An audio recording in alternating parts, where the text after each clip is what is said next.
Well, let's get started. Welcome, everyone. My name is Michelle Rapp from the Office of Alumni Relations. Really excited to have you join us today. I'm the Associate Director of Alumni Career Strategy, and I organize career webinars and other types of programs for alumni of all ages and career stages. I'm really excited today to have a special format of having two presenters, which is something I've been wanting to do, but we haven't done that yet. So this will be interactive as well, with lots of opportunities to participate. And you're welcome to add questions to the chat throughout the session, because we'll be watching that. A few housekeeping things is we recommend using the speaker view format. And if you just click on view in the top right-hand corner of the screen, that's where you have the options. And we are using transcription in the webinar. If you wish to turn that off, it's on the menu bar at the bottom under transcription, so that you can change that. So this will be really wonderful to have two very accomplished career experts with us today. I've known Kathy as a well-respected colleague and friend in the career services profession, and I invited her to come speak, and then she invited Annette to join us. So we have two options here for learning. Kathy Robinson runs a career coaching platform called Turning Point, which is a top job seeker resource in New England. Back in 2004, she launched Turning Point as the first ever digital career platform, and it has since grown to about 100 career coaches serving thousands of job seekers. The reason we invited her to talk to you today is that in her own practice, she focuses on this idea of finding and showcasing your value, both externally in a job search and internally to your company. Along with Kathy, we're lucky to have Annette Richmond here today as our expert interviewer who will guide us through this topic of crucial career conversations. Annette is a 6-time certified resume writer and founder of Career Intelligence Resume Writing, where she helps people uncover and tell their career stories through branded resumes and optimized LinkedIn profiles. She leverages her background as a former magazine writer and recruiter to write compelling career documents for clients across industries. Annette hosts a podcast, the Smarter Career Moves Club, on Clubhouse, and LinkedIn live shows under the Smarter Career Moves brand. She'll be leading the conversation today about how to find and lead with your career value. Welcome, Annette.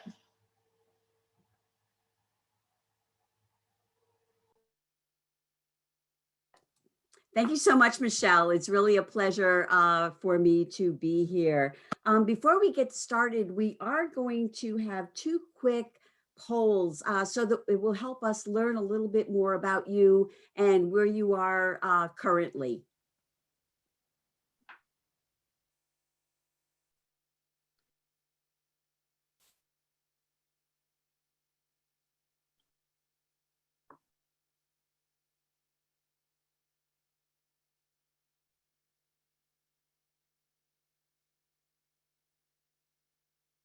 This is great. I love the, this is Kathy speaking. That's great. I love the diversity of age ranges and experience levels we have here. Wonderful, yeah. Look at this.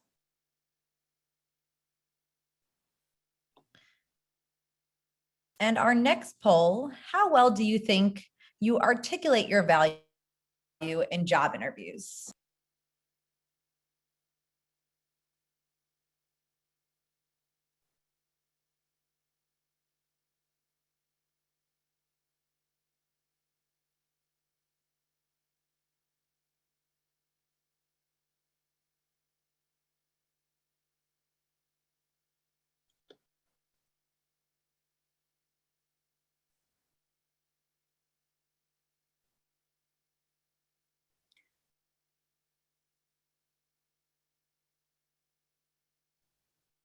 All right, wonderful.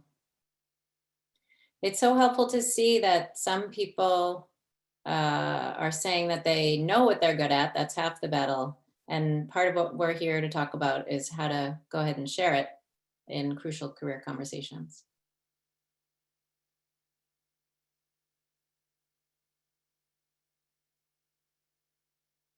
Great. And now you want to pick it up from here? Yes, yes, of course. If the poll is done. So thank you so much for giving us that information. You know, it's really helpful for us to know where you are right now in your careers. So, you know, one way to tell if your values coming across is if you're moving on to second and third job interviews. You know, if you're getting one but not moving forward, then you know, you're not doing as well. So we want to find out where you are in the job interviews. So if you can give us a little hint by putting in the chat, if you feel like you're really just not moving forward, you're in the early stages of the interview process, can you just type in stuck? And if you do feel, on the other hand, that you generally do get invited back for the second interview and moving forward, then type in moving, and that will help us understand a little bit, even a little bit more about you. So we appreciate that. So while people are putting that in the chat, Kathy, I want to start by asking you, you know, what does career value mean? You know, what is it really? And how can people demonstrate the value, you know, when they're in the job interview process? So I know when we first start talking about this question of value, people can feel like a deer in the headlights, like, I don't know my value. The good news is from the poll that we saw earlier, the majority of people said, I know what I'm good at. And so then the question becomes, how do you articulate it to an employer? And one of the fundamental concepts when it comes to value, we wanted to build upon this idea of personal brand that people may or may not have heard of. And a personal brand, some people say it's what people say about you when you're not in the room. Your personal brand is your own unique career story. You're the only one that has this combination of experiences, skills, beliefs, abilities, interests, aptitudes.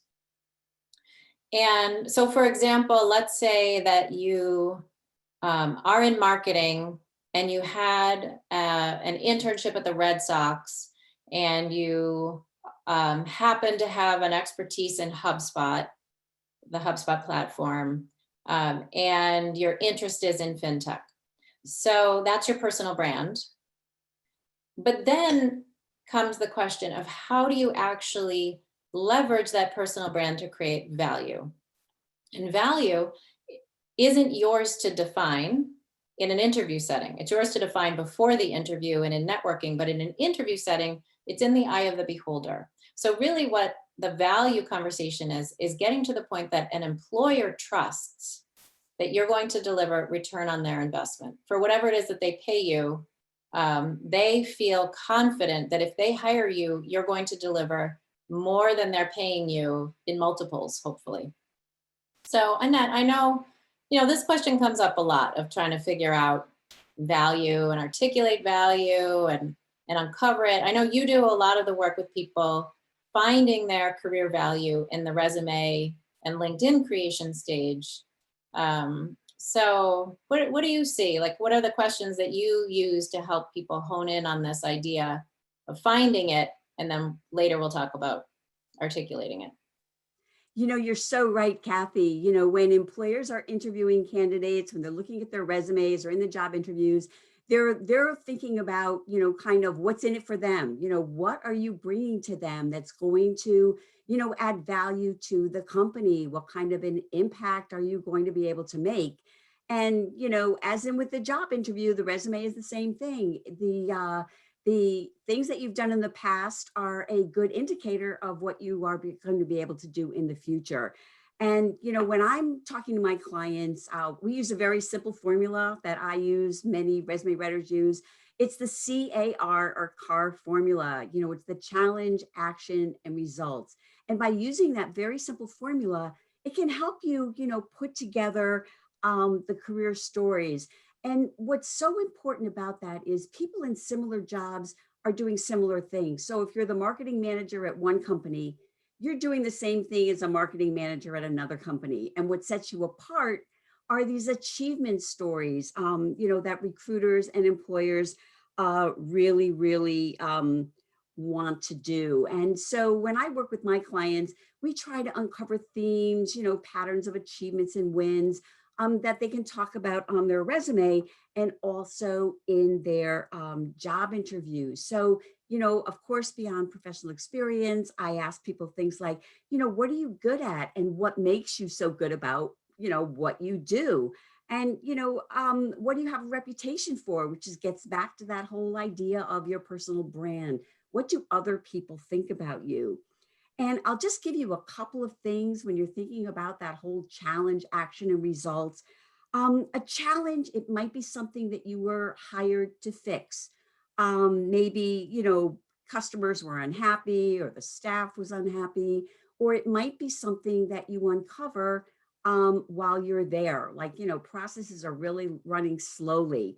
And then, the action is what you did to change things, hopefully make them better. So if the processes were moving slowly, you might go out and research a new automation and then, research it, put together a team, get buy-in from the boss to move forward and implement it, etc. And one of the things that people have to remember, because so many people work on teams, and it's very, always, oh, it's the team effort and the team win. And yes, of course it is. But you also have to remember to highlight and be able to articulate what your part is, because everybody brings something different, something that they learned in a previous position, or maybe even in school working on a project, or, maybe they brought in some leadership roles. So, those are the things to think about. And the result, of course, is it's just the outcome. And, so if you think about something like that, let's say it was, morale was really low. So you came in and you set up, one-on-one meetings with everybody on the team and found out, what was upsetting them or bothering them. Maybe you set up staff meetings once a week so that everybody could sort of air issues and deal with them before they became big problems. So those are just some ideas. And when you are putting these together, you have to think about the metrics. So if you're talking about you improve customer satisfaction or raise morale, it's a good thing to say something like, well, you increase customer satisfaction by 15%, and then just have a little story behind that. So I would like to share just a couple of other things that have helped my clients stand out. And they really focus on different areas. And one of them is persistence and commitment. If you have that, it's a great way to show it. So this is a rock star client that I work with. He's actually in sales. And one of the ways he moved from being sort of a one-on-one salesperson into, enterprise sales is he saw an open call in New York. He was in California, hopped on a plane and flew to New York and got in, and he got the job. And that was how he moved into, a different situation, what he was hoping for. And recruiters have mentioned that that's something that makes him stand out. It's a lot of times it could be your combined experience. I worked with a CMO who actually studied anthropology in college, and that background really allowed him to look at campaigns and really be aware of different cultures and how, that combined to, make campaigns more effective across different cultures. And, the last thing that I want to add is someone who has, aligned with their mission. I worked with a head of an ER. Actually, it was a woman, so I will mention that. And she went into it because it was the family business. And her doctor, her father and her uncles were all doctors. And so she just felt it was her calling, and that became her mission. So as I believe Kathy said, it's not just about what you do, it's why you do it. And so having said all that, Kathy, we do have a few people who just don't know what their value is. So how do they go about discovering that? Well, part of it is doing this work of really taking a look job by job of what you did, what you delivered, what you learned, the value that you gave. Part of it is asking friends and family, um, or teachers, or people who know you well, to help you understand what you're good at. There's value in getting outside perspective on this question. Part of it is, if you're into your career, there could be performance reviews that highlight consistent things about you. One of the things I recommend that people do is, it's easy to forget. So if you're 8 years into your career, we've got a lot of people who are sort of hovering around that mark, then it's easy to totally forget what you delivered 7 years ago. And so I have my clients go through an annual process where at the end of the year, they, in addition to their own review that they have to go through for the boss, which they have to manage a particular way for the raise that they want or whatever, I do recommend sort of a year-end personal review where you almost either update your resume every year, or you make extensive notes about what it is that you've been contributing over the course of the year. And so there's a couple of different ways to think about the value that you can and have delivered. One is external value. So what have you done that has changed the external, either revenue of the company, perception of the company, customer service of the company? So that's one dimension to look at. The partnerships that the company has, even if you're sort of in accounts payable, how quickly and efficiently you deal with the invoices and how you answer the phones when people call has a great deal to do with people's reputation from a vendor standpoint. The second is sort of intercompany value, which is, and stories around that, which is, I worked with this other department. I'm in marketing, but I know how to work with finance to set budgets and really look at data, or do pricing for products, that kind of thing. And then the final dimension of value is your own personal value of how you've improved your own job, what sort of process improvement that you've done. Employers really love to see that you had a process or a lack of process, and that you put some efficiency around it, or technology to it. But ultimately, really, when we come to the idea and conversation of value, it's about what the company needs you to deliver for value, what the company's going through at the moment.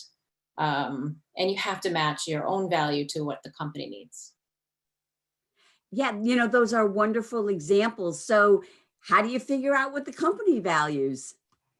Yeah, that's the holy grail question right there, right? It's hard because you're on the outside, and you may have a job posting or not to go by.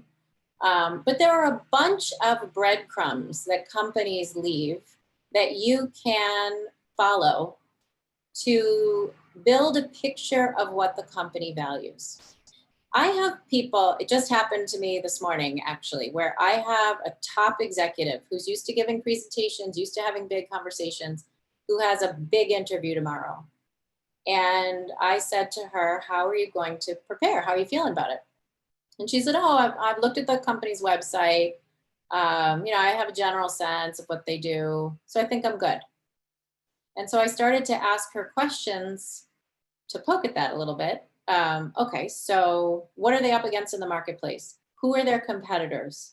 What are the key trends affecting their industry right now? What are the key trends affecting their company right now? What is your sense of what their general approach is to the role that you are potentially being hired to fill? And she's like, I got some work to do. And so where we pointed for the work for her to do is, there are so many ways that a company communicates about itself. And I recommend, this might scare some people, but I recommend the first time you prepare yourself for a particular type of job, not every single job interview, but a particular type of job, a kind of role in a kind of company, which is sort of a persona, you should spend 15 hours. which may seem crazy to people. But in order for you to really come in at a high value level, you need to be able to speak to what the industry trends are that the company is sitting in. So in the green tech company space, for example, now there's blue tech, now there's green hydrogen, there's all these trends that are emerging that you have to be able to speak to, because you don't know until you get in there what direction they're going. And if they're considering something new, and if you can immediately drop into that conversation knowing the best of the field. One of the analogies that I use, Boston's a hockey town, and so I use the analogy, be seen as skating where the puck is going. So you have to figure out the industry setting, but then the company's publishing tons of things, white papers, YouTube videos, webinars, LinkedIn. You can go up to the top of LinkedIn into the search bar and you can type in the company's name and you'll see their social channel if they're posting anything. You can frequently see that the executive was just on a webinar talking about XYZ. Google News is another great resource for popping the company's name into the Google News feed and seeing what comes up. Are they going through a merger? What's happening? I used to have people who would come to me in an interview and be like, I read page 47 of the annual report. And that actually backfired. So I'm not talking about going in like you're going to take a test and like proving that you're getting an A+ because you've done all your research. What I'm really talking about is centering yourself so deeply in what's going on for this company that you've already decided to add value the second you walk into the conversation. You can't just show up and wing it. You have to be prepared. So, and then another hint, another secret hack I use with my clients, I just used it yesterday actually for someone going for a director job, is he has a big interview coming up and it's a big deal for him and his family. And he had some questions about, what tech stack this company was using and sort of what their general approach was. And I did one of my favorite hacks with him, which is we went and read the other job descriptions. Because recruiters don't know that they're supposed to keep things secret. So recruiters in the other job descriptions, like for salespeople or for recruiters, will be like, we're about to add this division, or we're about to launch this new product, or these are the technologies that we're using if they're hiring developers. And so there are tons of free available resources when you're trying to get a sense of what this particular company might value. That's so true. And how much will you stand out from the other candidates if when during the conversation, you're able to drop in one of those little golden nuggets? I saw you were just talking about this, or I just read that, the industry is moving this way, rather than just, having those perfunctory responses ready. That's There's right. just so much more to that. That's right. So, we'd like to have people be putting questions in the chat, and we will be answering them later on in the hour. So, Kathy, can you go through a few ways that, specifics that people can use to research companies? Well, it depends on what you're researching. But the first question that comes to a lot of people's minds, and the first place that a lot of people go, is Glassdoor. But that and the sort of environment of the company is actually a little bit more, like you mentioned earlier, in the what's in it for me category. I have had people who say that they're going to go on an interview and ask about companies' Glassdoor reviews, but that actually backfires. I always tell people to keep the what's in it for me conversations and questions about culture, et cetera, until after they make you an offer even. And so there are a couple of different ways, a couple of different levels of research that's important for you to do. One is the industry. What is the conference about this industry? What are the trends in this industry? What are the investments that private equity is making in this industry, or venture capital is making in this industry? What are the emerging trends and themes that are going on? So that's one. Two is company level. And so that's sort of that competitor map that we talked about before. You can straight up Google, fill in the blank company name, competitors, and they're going to give you a whole list. And then you can do some digging around on the sites or read the sort of pro and con review of them. The next level research is the people that you're going to meet. And so the LinkedIn profiles of the people, if there's any sort of background about them, bios on the site, That's always helpful. Sometimes you can find out things like you went to the same university. It's always helpful, obviously, if you have an alumni connection through Northeastern. Some Harvard researchers call this multiplex ties. So you have something else in common, whether it's a similar industry research, similar background. So if you have that, it actually builds so much trust for you. And really what we're talking about with this whole value conversation is building the idea of the know, like, and trust factor that marketers think about constantly. And then there's job specific research, which is what are the hot skills? What's the technology? Make sure you understand everything that they're talking about in the posting, et cetera. So. Well, thank you. I'm sorry to so almost jump over you, but I'm so excited to get to this next question because, when we first met and we got on a Zoom like this to get to know each other, you talked to me about this whole sort of strategy that you have, integrating examples from, different jobs into the whole interview narrative. And as a way to highlight different skills and achievements. And I actually had never heard that before. So if you can walk us through that, that would be just awesome. Yes. So whenever you have done the research to embed yourself in the industry company role, more generally speaking, then you have to take whatever clues are available to you, whether it's a recruiter phone call alerting you about the job, a friend telling you about it, the job posting if you have one. And what I do with my clients is we think about what are the 5 things you have to prove in this conversation. By the end of the conversation, in order to get to the next stage, they have to check off 5 boxes. Maybe it's 6, maybe it's 4, but generally we shoot for 5. And so that could be financial management, global expertise. It could be a particular kind of technology that they're looking for. It could be that you've managed a particular team size. And then it could be a particular type of problem that you solve that is relevant to them today.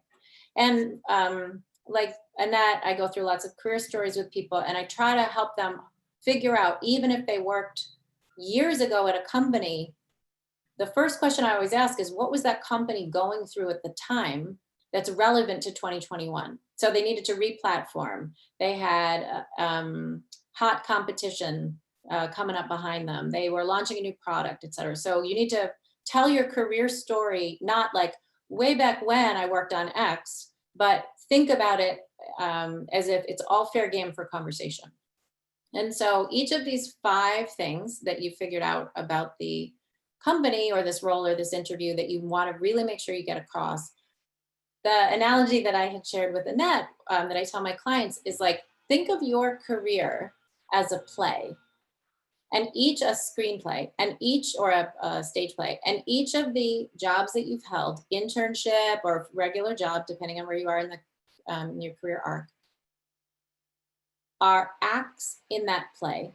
And you invite 2 of the 5 characters on screen. I mean, on screen, I'm looking at screen, on stage to tell that story for you. And so, for example, I started my career at the Gillette company, which checks off the global experience box for me.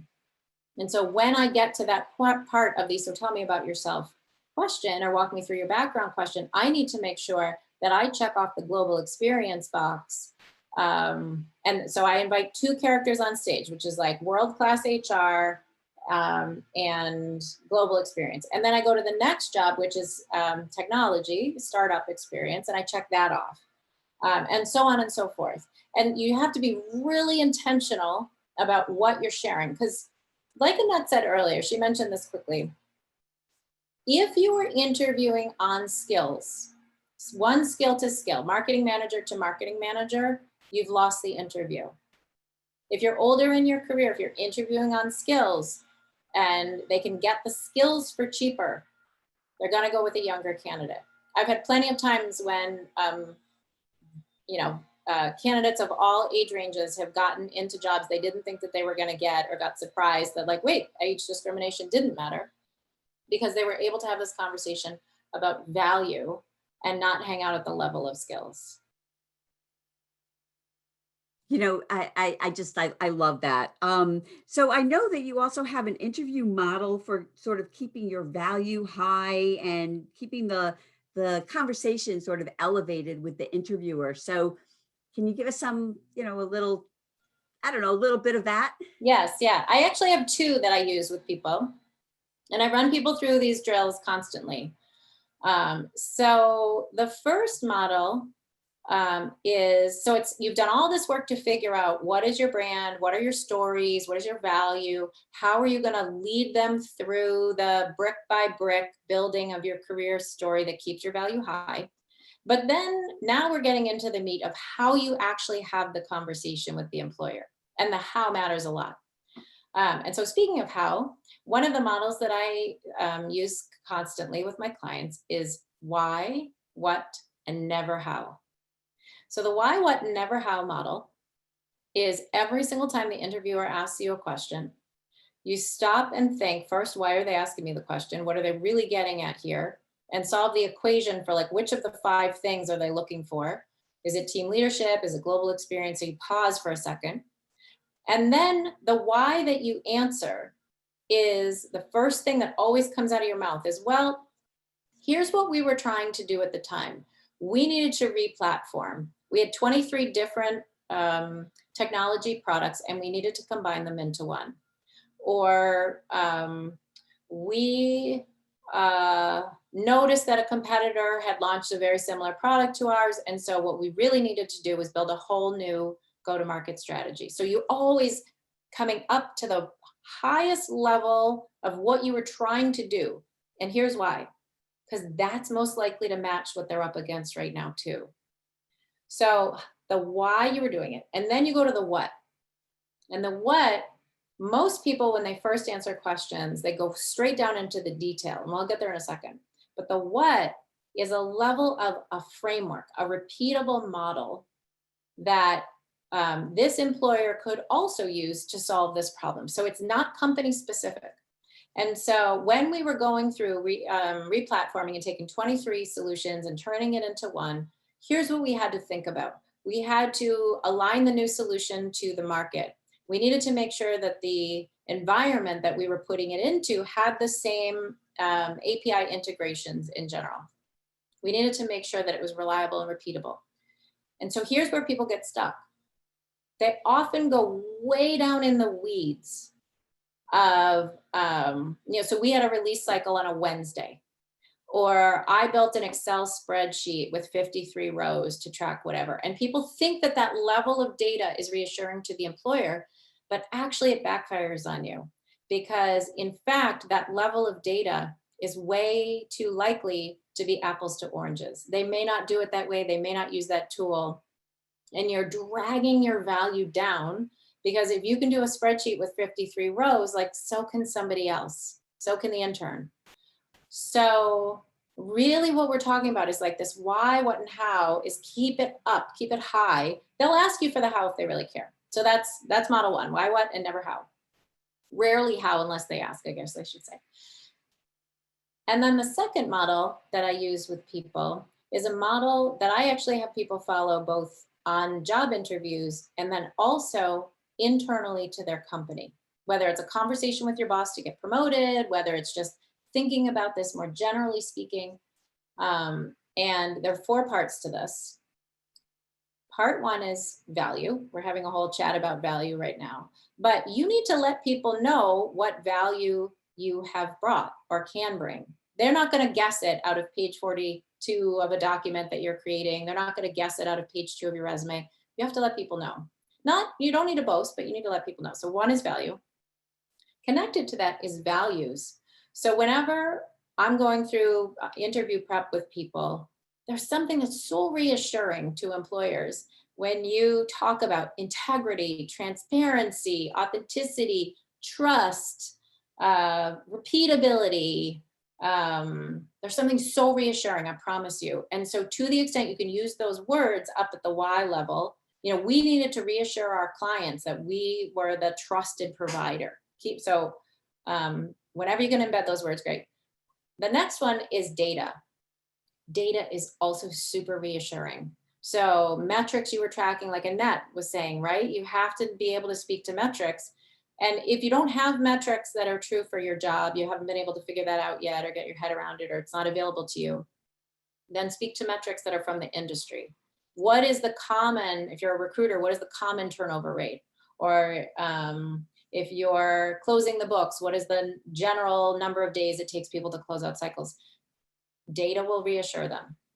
The third, speaking of external information, currency to the marketplace is going to reassure them. So I have my clients follow a curated feed of the top trends in their industry. You have to be seen as somebody who cares more broadly than the current job that you're holding. That tells them value. So just like Annette said, where you can go into an interview and like, oh, I just read about that, or oh, I just watched a webinar about that, or oh, it's so trust building to the person across the table from you. And if you try it in a job interview, if you try it in with a meeting with your boss, the level of value that you have of the translator from the outside in is so important. And the personal commitment you're showing to be top of your field is so important. Because this whole conversation about value is they need to trust that if they pay you X, they're going to get 10 times X. And part of the way to show that is this commitment to reading and absorbing what's going on in the industry. And then the final thing is relationships. So you need to make sure that you know how to build a relationship in a conversation with somebody, that there's a two-way dialogue, that you listen, and also sort of like the network of people that you bring with you from company to company is really valuable to employers too. So those are sort of the two models that I use with people. Well, that's great. And I'm glad that you brought up the metrics again, because metrics are kind of the evidence. We talk about, was campaign surpassed expectations. Okay, whose expectations and how do you know that? So, I'm glad that you brought up the whole idea of listening and, being in the conversation. We have a little bit of time here before we move to the chat questions. So if you can just briefly talk about, a little bit, interviews are so nerve-wracking, and, it's just, we have that little voice in our mind, and it's never like, yeah, you go girl. It's always like, oh my goodness, you're not doing very well here. So how, and people are so afraid of the silence, of pausing. So can you just speak to a little bit about that before we move into the questions in the chat? Yes. So there are a couple of things. One, the more work you do in advance, the more practice swings you take with the bat, the more comfortable you're going to be when you step up to the plate. So it's really important to do all this research that we talked about so that you feel sort of settled, informed, and you're not just like rushing into an interview, picking up a phone and like, what are we talking about?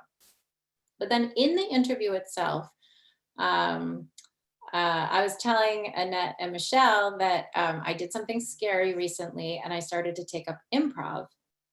And improv, you have to think on your feet. You're throwing these things, and like in a minute, you have to create this like, crazy, unique world. And what they teach us in improv actually should be like basic education for everyone on the planet. It's not about being funny. You don't have to be smarter than the interviewer. You don't have to be funny.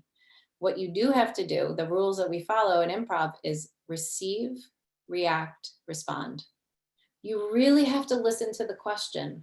And be present to the question. If you're already thinking like, oh God, I didn't say that right, or oh no, then you're not present to the person. And presence and energy is really what people are hiring. I've had people, I do recruiting still off and on. And I've had people show up on an interview and be like, whoa, okay, so yeah, so what are we talking about? Whoa, slow down. You're like, so, and I just coached a client about this recently, where he was very concerned about getting his interview answers right.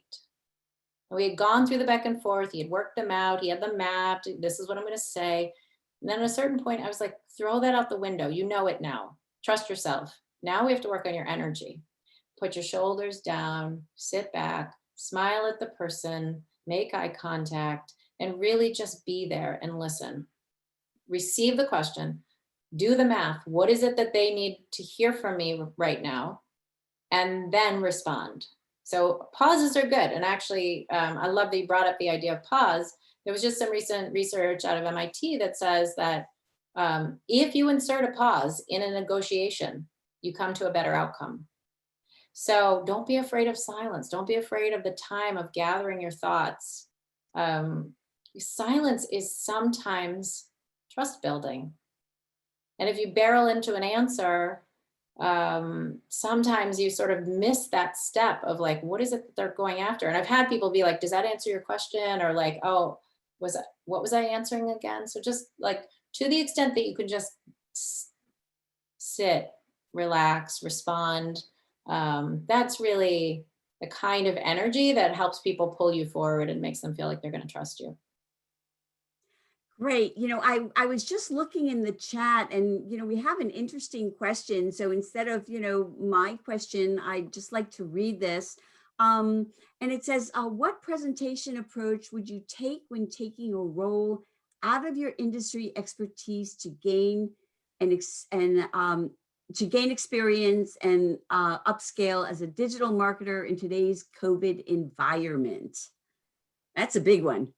So I can't quite tell from that if that means taking a pause and then getting digital experience. So if there's any level of clarification to the question, that would be helpful.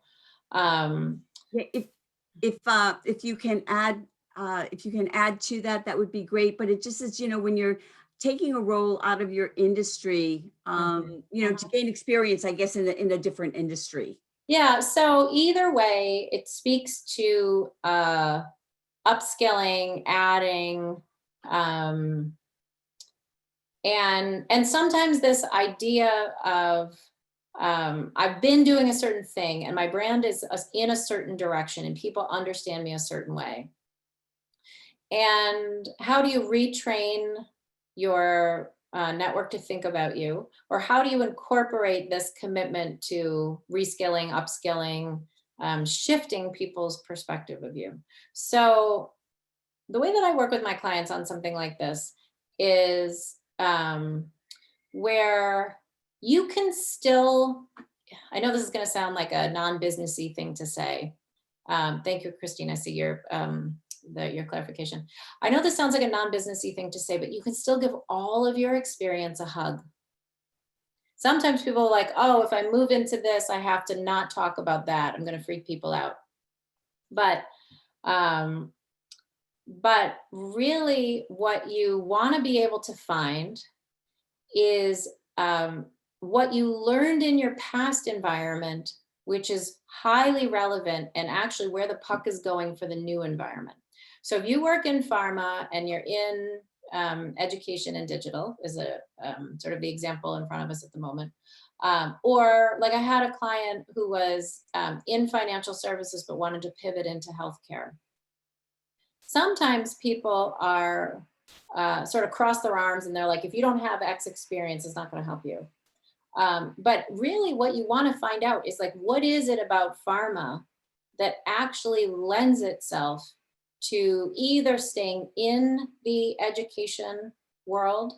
And so that would be like the structure of trials and data and scientific inquiry and sort of building a hypothesis and working your way through it is very relevant to education.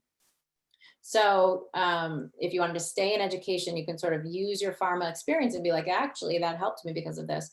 But if you wanted to be in pharma, go into education and digital, and then get back to pharma, part of what I say to my clients constantly is, in order to keep your value high, you need to be seen as an 8 or 9 out of 10 in their eyes. And thinking about the places where are you an 8 or 9 out of 10? If you're a 10 out of 10 in their eyes, you don't need any help. You just pick up the phone, you got a job tomorrow. It's a competitor, easy peasy, right? Most people don't have that luxury. So 8 or 9 out of 10, for example, you're in pharma, you're now in digital. Well, there are companies that, for example, teach doctors how to do surgery, dose medicine using digital tools and even video games. And so that's what I'm talking about, of finding the places where you can bring all of your experience together. I actually have someone I know who's in marketing, who's building training programs for people to do clinical trials. And so you may actually be able to enter a whole new sphere within pharma. And part of what I think about is like, what are the vendors that sell to pharma? What are the partners to pharma? So it's not even just within pharma itself, but looking at those places where your experience already has value out of the gate. Great, great, thank you. So I just want to mention, somebody sent me a direct message with a question on gaps on the resume. So I just want to give a couple of quick tips, and maybe Kathy, you can expand on how to address that during the job interview. So one of the reasons that employers are concerned about gaps in your resume is because people are letting their skills go. So if you can show during that time that you are, doing some training, maybe you've been attending conferences, and even if, you're volunteering, and I have included on resumes that I've done with clients, if you can volunteer, particularly in your experience. So if you work in marketing and you can work with a nonprofit, volunteer with them, and you're doing marketing for them, you can certainly include something like that on your resume. I mean, you do need to indicate, obviously, that it's volunteer.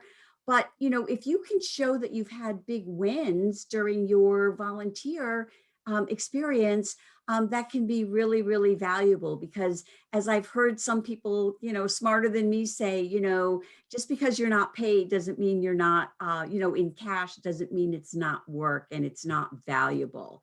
So Kathy, maybe you can give us an idea of how to, if you do get the interview, and, how do you sort of, address that? So the good news is that COVID has made being out of work or having a pivot or being laid off has given a great hall pass to people, a permission slip to people. Just like in 2008, 2009, if you say, I'm in between roles, people are like, enough said, I got it, no problem. I'm seeing that left and right. So I have been involved in, I would say, helping clients negotiate 12 offers over the last 2 weeks. And except for one person, they've been out of work for 6 months or more. And the companies didn't care. Actually, one person, this is amazing. One person has been out of work for a year, and she's being paid double her salary with a company that she loves. They love her. She can work remote, like pinch me. It's amazing. So part of it is you might worry more about the gap than the employer might worry about the gap. But part of it is, and that you couldn't have shared more wise experience. You have to immerse yourself. You can't just apply, and not do the work of what are the current trends, what are the themes. There are meetups you can go to virtually. There are, conferences you can attend virtually. And my experience is, in a lot of those, people are saying like, hey, here's a spreadsheet, connect on the side, or hey, connect with me on LinkedIn. And so back to that model of what value have you brought in general? What is your currency to the marketplace? What is the data that people are using to make decisions? And what relationships do you have? That's where I would focus to try to bolster this, out of work period. I see the one here that says someone's been a caretaker and getting back into the workforce, which is related. I just saw something amazing, and I will send the link to Michelle.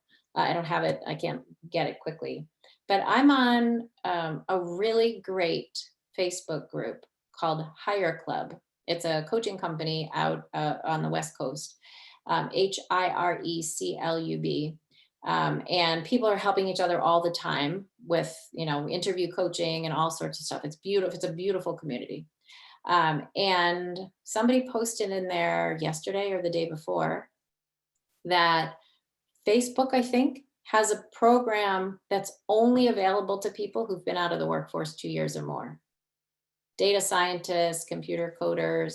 And so there are, and all sorts of companies are doing this idea of returnships, and pathways for women in particular, but it could be anybody who's been out for a while. So I do think, like Annette said, finding internships, finding ways to volunteer with a friend of yours is helpful, but also you may find that companies are much more open to this idea of returning to work than you may think from the outset.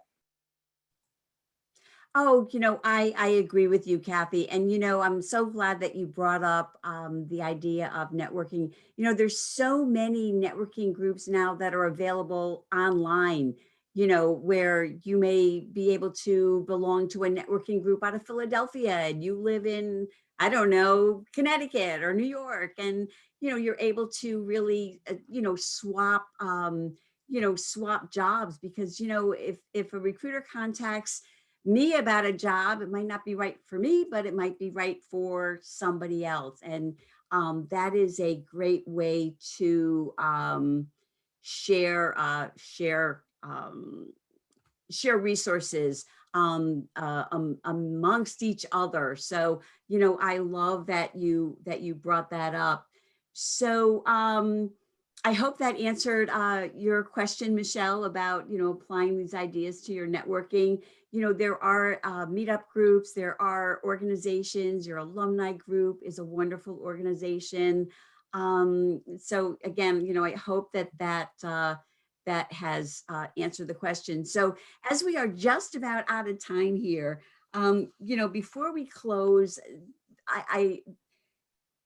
I have a final question for you, Kathy, about this whole idea that you call it your mantra, and it's being the lighthouse rather than the boat. And I think it's a great way to kind of end this because it gives people an idea of, how to just sort of look at things, because looking for a new job, can be stressful, frustrating, et cetera. So if you can talk a bit about that, I think that's a great way to sort of, end our conversation here. So yeah, I remember sharing that with you, that I have this mantra that I try to live my life as a human, but also running the network of coaches that I run with my clients. And it is be the lighthouse, not the boat. And be the lighthouse, not the boat is really about building and committing to a personal identity, professional identity that's yours. Right now, what happens when we go to a meetup, party, whatever, we introduce ourselves as first name, comma, job title, comma, company. And our company owns, or our organization owns our identity.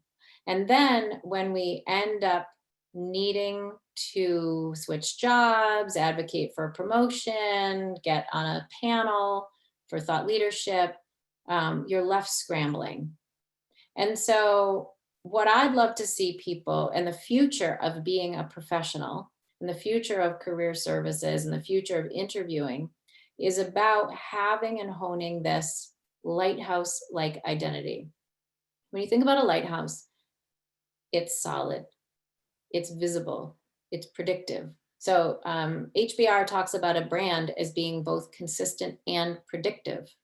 So a lighthouse isn't afraid to show people where the puck is going and sort of illuminate the future, which is all this sort of like, be current, be on top of the trends, be conversant in what's going on in your industry. As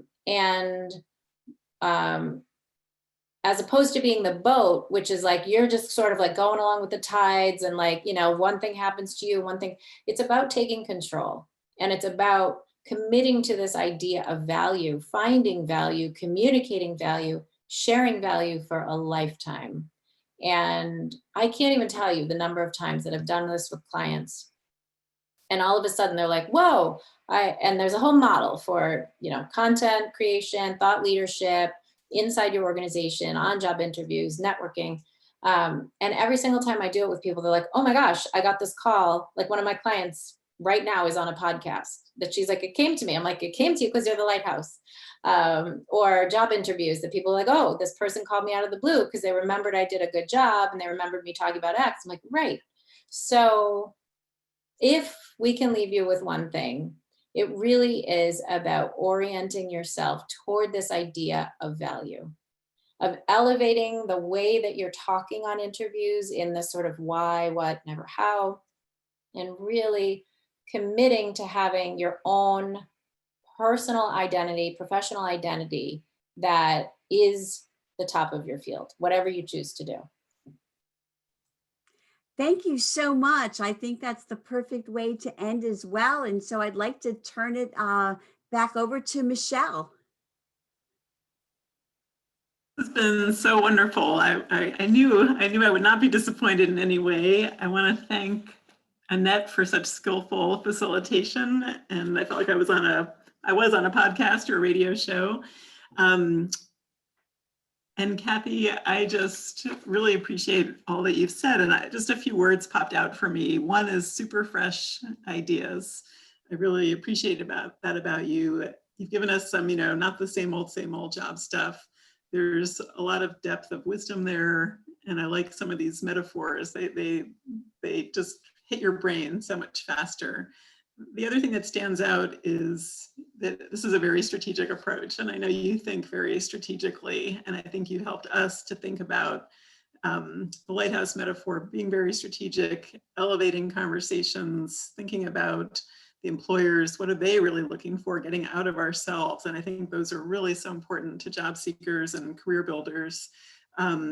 And the other thing is really about the time to invest in preparation, which is sometimes hard to hear, but you're also telling us this takes a lot of reflection, a lot of research, a lot of things to really be that strong candidate. So I really appreciate, I think you've given us a lot to think about, a lot to put into practice, and being both strategic and very fresh in our approach, especially during these challenging times. So thank you so much, and thank you both for this wonderful webinar. I appreciate all of you coming today. My colleague Katie has just put the event survey in the chat, and we'll also be sending that out. And hope to see you at some additional programs. Please feel free to contact me if I can be of help as you implement these ideas. Thank you all. Thank you so much, Michelle. Super fun. Yes, thank you so much. It was certainly my pleasure to be here.